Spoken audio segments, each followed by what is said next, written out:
On the Nat Geo Wild Facebook page. That is a leopard.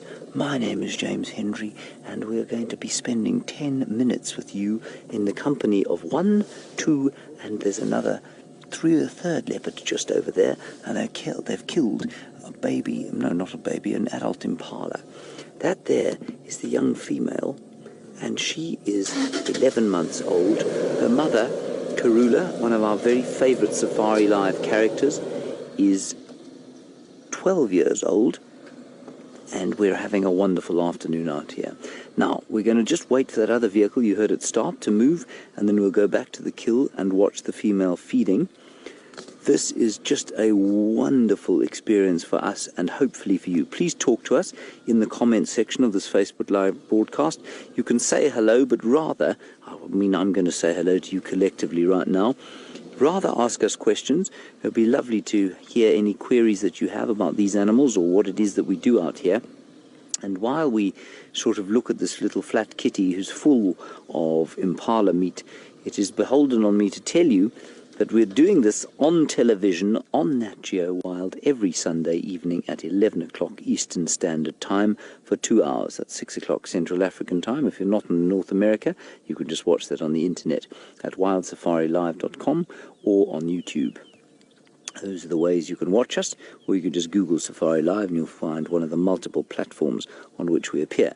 So that is 11 o'clock in the evening, Sunday evening, Eastern Standard Time in the US, on Nat Geo Wild. We're going to be moving now and seeing if we can't see the other leopardess. David, you say they must be loving life. I think today, especially, they're loving life. It's warm, it's beautiful, it's clear, it's sunny, they've got food to eat, there are no hyenas around the place to steal their food, so I think they're having a wonderful, wonderful time here. And we're just going to move around and see if we can't get a view of the mother and the kill. Otherwise we'll try and move towards where the little male is. So she's got 2 cubs at the moment, the male and the female, and they're obviously litter mates, so they're both 11 months old, and they'll be 12 months old next month, which is rather exciting for them. They'll go independent from their mum, probably in the female's case about 8 months later, and in the male's case probably only after 2 years or so. Now please excuse the bashing and the whacking about in the bush here. And hello Sutaya, you're in India. Be lovely to have a question from you. Thank you for getting hold of us. Ooh, we're going to have a great sighting here. Watch out your heads, everybody. Don't bash them. Now Tina, a very good question, which I should have explained to you at the very beginning of this. You say, what part of Africa we're in? We're in South Africa, in the Kruger National Park. Many of you will have heard of the Great Kruger Park, one of the most famous national parks in the world. 8.5 million acres of untrammeled wilderness, and that's where we are. And I'm just going to move into the perfect position here, and we're going to have a wonderful shot of Karula, the Queen of Djuma, with her lunch. There we are. Lynette, you're wondering how old they need to be to start breeding. The males technically can breed from about 3 years, females too. Females will breed from about 3, but the male will probably only breed when he's about 5 or 6 years old. That's how long it'll take before he can set up a territory of his own. Isn't that nice? Let's just see if she lifts her head. And I'm sure at some stage her youngsters will join her, but they've been eating since this morning, which means they're very, very full of food. And because they're so full of food, they'd have to break every so often.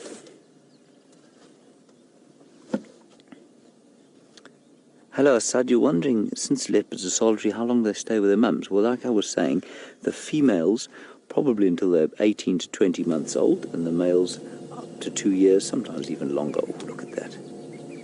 She's having a wonderful meal.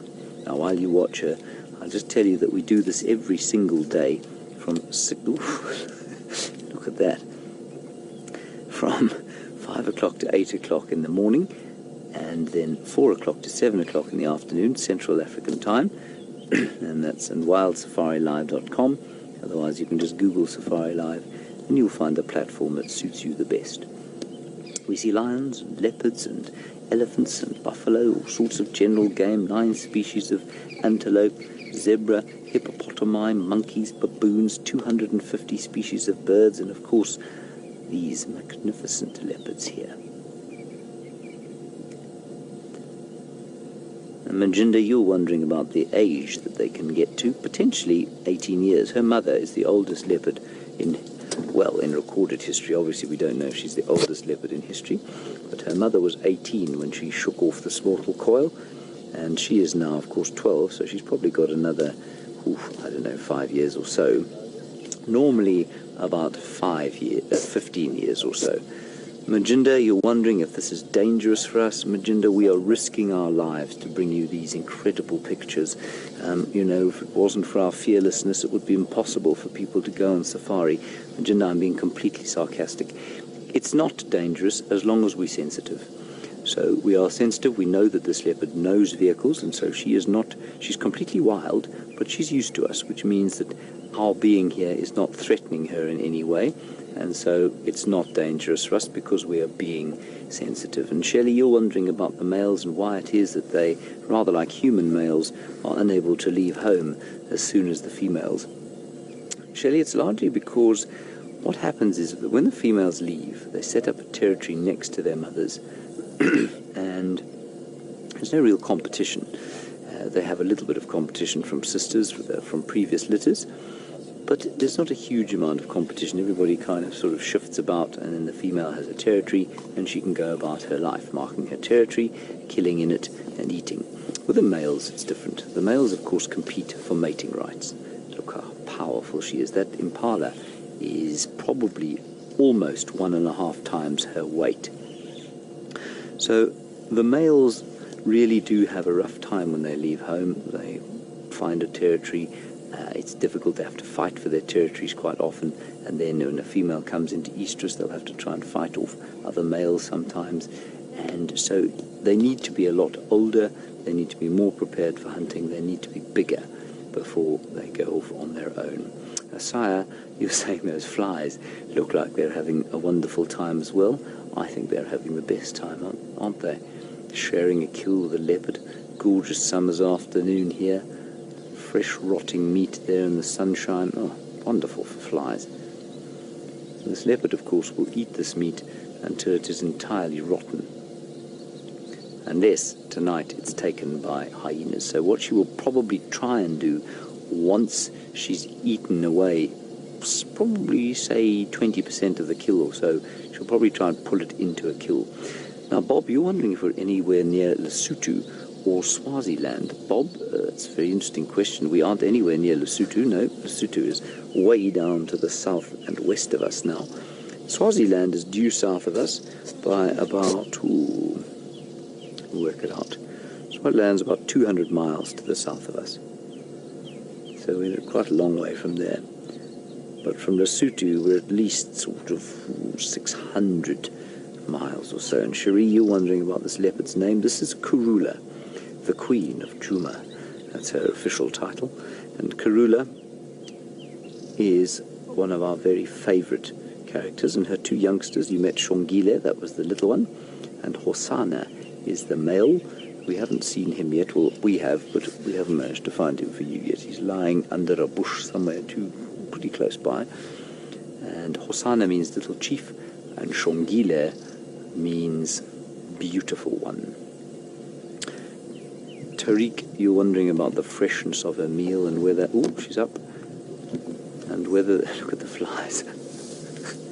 Now she's going to think about trying to get this thing into a tree, but now you get an idea of the extent of it. Tariq, you're saying, do they only eat fresh meat? No, they don't. They eat absolutely rancid, foul stuff. Now, what she's looking for is a place to stash this impala. She knows that... Oh, she's just giving a little bit of a growl there to the vehicle next door. And what she's doing is trying to assess if there isn't perhaps a tree that she can pull it into as the afternoon fades, so the hyenas and lions will start to get active, and they will steal this from her. She won't be able to defend them from... you won't be able to defend it from hyenas or lions. Now, is it Abanath or Abanath? I think you're wondering about whether they only eat the internal organs or not. They eat everything except the hooves, which they can't eat.